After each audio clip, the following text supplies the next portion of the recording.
This is my review of the Promised Neverland, Chapter 147, Accumulated Grievances. And oh, good Lord above. I don't know what I was expecting from this chapter, but this definitely wasn't it.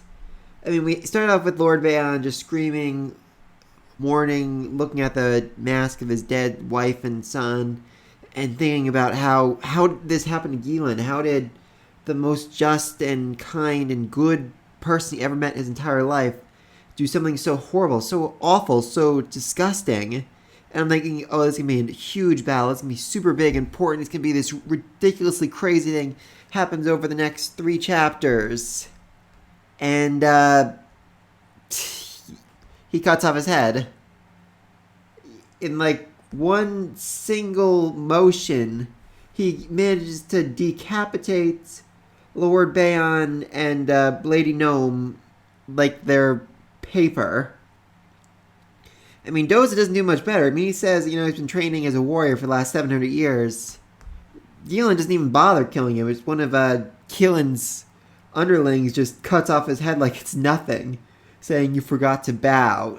Jesus Christ, this wasn't what I was expecting whatsoever. I mean, like I said, there was a huge thing with Bayon mourning the loss of his wife and son. I thought that'd be like hugely important moving forward. Like, okay, Emma and Ray and Norman, no, not really Norman, are gonna try and make peace, but it's not gonna work because Bayon's gonna still be angry about the loss of his family. But nope, he's already dead. Yep.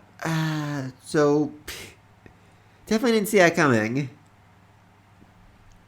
We also got a great look at Lord Galen's background. And as it turns out, Bayon was right. He was the richest, nicest, justest. He's essentially the best of all the regent families when they're facing a famine 700 years ago. He was the one who said, let's start giving them our royal reserves. They need it so that they don't starve to death, so our citizens stop eating each other. As it turns out, keeping citizens from eating each other was a big deal to him, which, yeah, as it should be. The rest, they didn't care, like, at all. I mean, I'll give it to Lord Bayon. He was kind of aboard the idea, like, if we just give him a little bit, it'd be okay. But the other ones are like, no, we can't do that. Wah, wah, wah. So yeah, they all said, no, we aren't going to do that. We don't really care about citizens starving. We're going to find ways to make cheaper meat faster and better, which I think is actually one of the main problems with the series right now. They found a way to make more low-quality meat, but the problem is the quality kept going down as they had to make more and more of it, so now they're left with food so bad all the citizens are essentially starving to death. And so, in a last-ditch effort, Lord Galeen decides, you know what? I've heard some crazy rumors going around about this woman that has these powers. We could probably introduce those in the farms to find a way to make better food that lasts longer or something. Hey, General Doza, why don't you go deal with that? Unfortunately, General Doza is an ass. He immediately went to the royal family and the regent saw them, basically said, oh, Lord Galeen, he's trying to overthrow you. He's trying to destroy our entire system, our entire world. All essentially lies, and they were all very much aware of that lies, with Duke Yorvik even saying, I know that. He literally tells Lord Galeen that his morality and righteousness is troublesome. He's the most loyal and devout, but he's in the way. With the queen saying, hey, what's the big deal? The poor people will starve to death, and then there's going to be enough food for the rest of us. I don't see a problem here. In Duke Yorvik, he actually says the queen is rotten. They are all rotten, and corruption is convenient right now. I mean, at this point, you can't even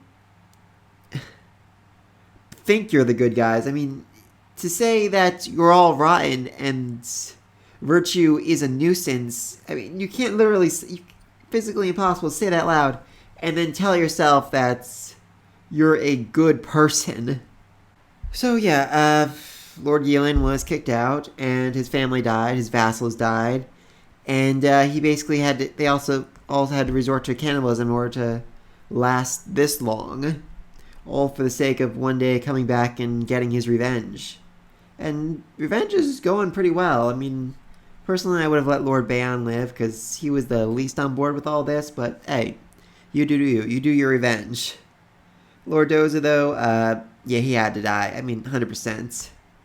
I think he deserved to suffer a little more, but hey, whatever happens, happens.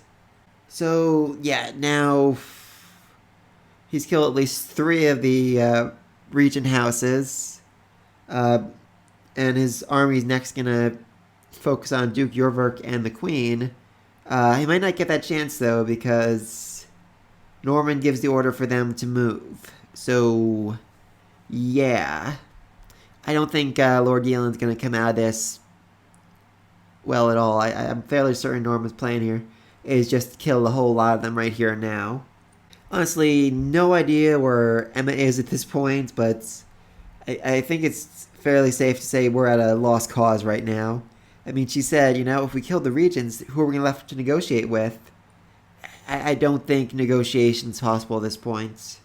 I mean, the only person really left to negotiate with is Duke Yorvik and the Queen, and I kind of doubt that happening. I kind of really don't see that happening. I mean, maybe the evil-blood woman could show up after Norman's killed the whole aristocrats, royal family, all of them, and she can somehow take power. She can take control and say, I offer you salvation if you will make me your leader. Like, yeah, sure, what the heck? I mean, it could even come up to something like the population needs to be lied to in order to, get the peace they want.